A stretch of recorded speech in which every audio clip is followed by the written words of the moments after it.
Lorna Jane Situational and SWOT Analysis Presentation. Hi and welcome. My name is Faye Pettybourne, and today I'm presenting my international marketing plan, which consists of the first half of the situation and SWOT analysis for a company and brand that has been a part of my lifestyle for years now, and that is Lorna Jane. We will be aiming to expand into the country of Denmark, and just a basic flow of the presentation, we will move through the situation analysis, and that will lead us to the SWOT analysis. First of all, company background. It was founded in 1990 by Lorna Jane Clarkson, as you can see in the image on the left.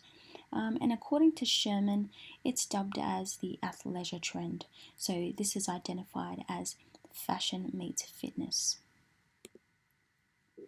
More of the company, it's based in Brisbane. It is a private company and they have over 200 retail stores domestically and internationally. According to IBISWorld, the company is currently valued at 200 million. Looking at the brand concept, we see that the brand is marketed around its active living philosophy. The brand mantra, Move, Nourish, Believe, encapsulates a holistic view of health and wellness, which is marketed strategically through their blog and images on Facebook and Instagram to build on that strong brand image. Looking at their product details, they consist of workout clothing such as tank tops, leggings, crop tops, from accessories to cookbooks. Looking at the company analysis, we find two distinct capabilities. The first one is innovative capabilities. Lorna Jane focuses heavily on research and development for the latest technology so that their fabrics are the best on the market. They also really focus on sustainability in their practices and processes. Secondly, their marketing capabilities show a strong strategic direction of digital marketing. Leading to content marketing, and they also leverage the power of social media in their campaigns using hashtags, getting consumers involved with the brand. Currently, Lorna Jane is sold in the highlighted areas on the map. It shows that they are within Australia, North America, the US, Europe, Asia, the Pacific, Africa, and the Middle East. Currently, their distribution outlets include self-branded bricks and mortar stores as well as e-commerce platforms. Their current consumer, we can see, are city-based consumers, those who live in the city, are aged 20 to 30s, and that really falls into the millennial consumer segment who value functionality and things that make them look and feel good. So where are we going opportunity-wise, and where is the market growth? Let's delve into it further. Growth opportunities are apparent in Denmark, especially in their bustling city of Copenhagen. Basically, we can see the trend of sportswear growth in Europe is very apparent, and we can see Euromonitor statistics show that sportswear in Denmark recorded a value growth of 4% in 2018.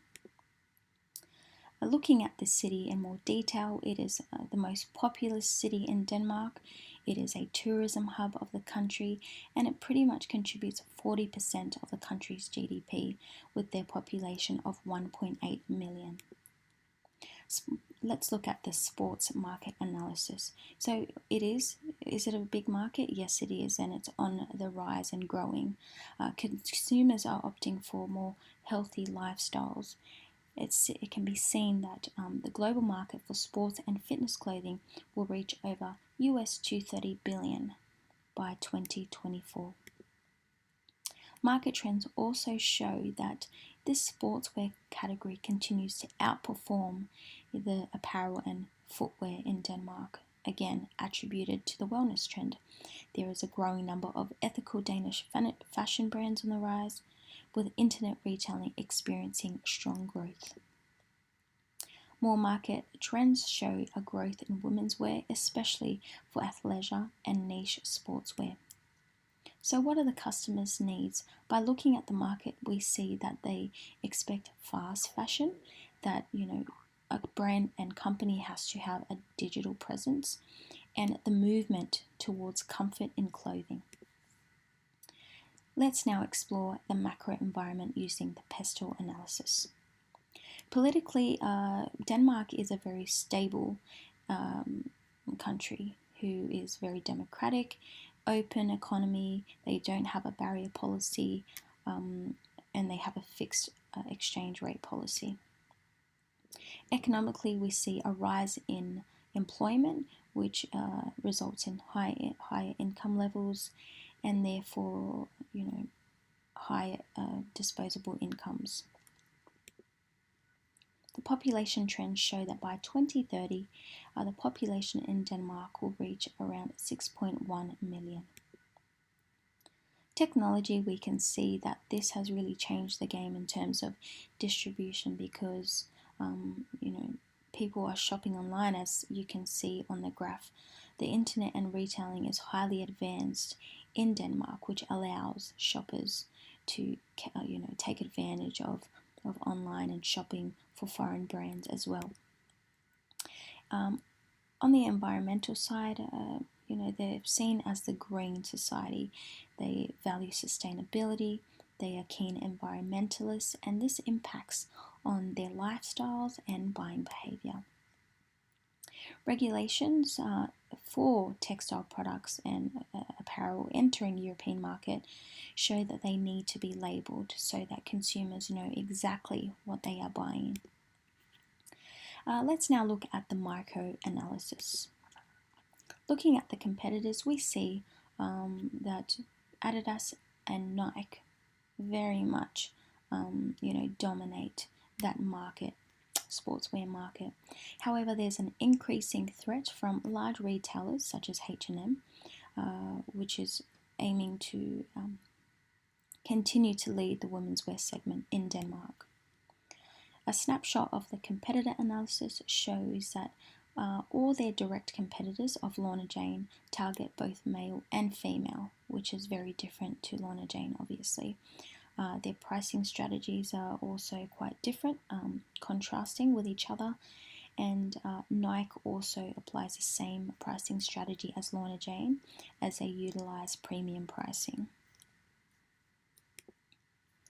Looking at Nike further, their strengths are that they are a global brand, they are diversified globally, and they have a wide manufacturing base outside of the US.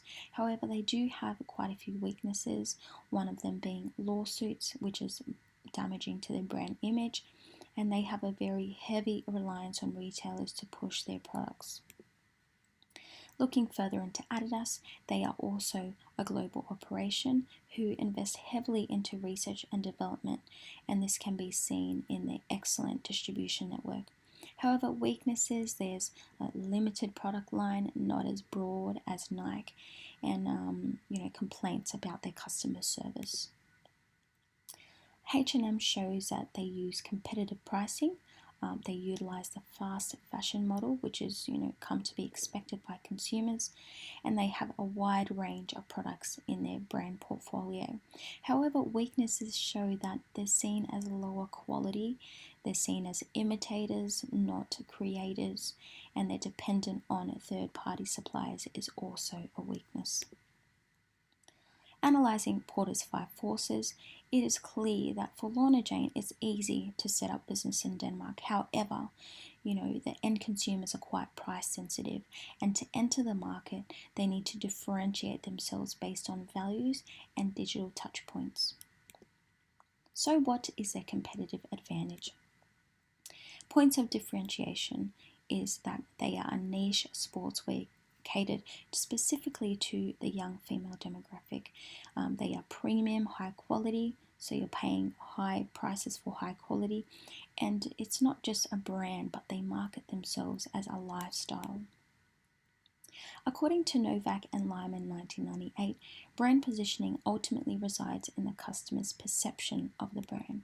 So let's look at our positioning against competitors. Firstly, they are specialized in activewear, catered to women, high quality and trendy. The brand is functional, fun, and feminine. And the brand is also symbolic for health, wellness, and active living culture and lifestyle.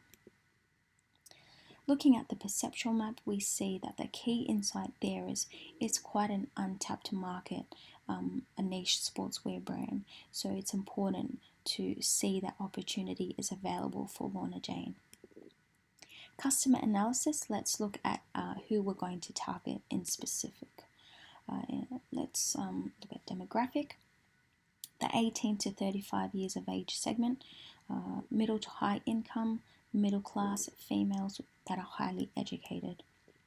Geographically, we've already reinstated that Copenhagen will be our choice of retail store because they dominate the economy with 31% of the population residing in this area. Psychographic profile, we're looking at individuals such as, the girl in the image, that prioritize health, enjoy outdoors lifestyle, and, look after the environment, spend time with family.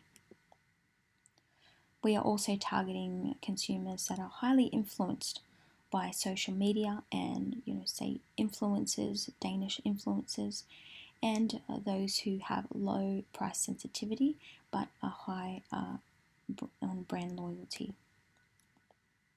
So SWOT analysis for Lorna Jane. Their strengths are their brand loyalty is quite strong since they have built a brand community online for a long time. Their strong presence on social media, the high quality products, and the aesthetics. It's not just, performance enhancing, it looks good. And their strong brand image of the holistic view of health and wellness. Weaknesses, however, is that it's quite hard to expand because they are a niche brand. It's being labelled as too expensive, and also they depend very much on China to manufacture their products. Opportunities, again, we see the growth in the trends of health and wellness and the increasing demand for premium athletic apparel within this market. Threats we can see, obviously, competition-wise, it's difficult competing against global giants such as Adidas and Nike, and competition is also intensified by, the trend of fast fashion business model as well as online stores offering, pretty similar products at lower prices. To conclude, and based on the situation and SWOT analysis, this expansion in Denmark will allow the company to capitalize on growth opportunities in the market, which support the demand for Lorna Jane products. Although it seems like Denmark is a small country to tap into, the profitability potential and yield will be able to make up for the small scale population if the brand enters the market with the right strategies and suitable international marketing plan. Thank you.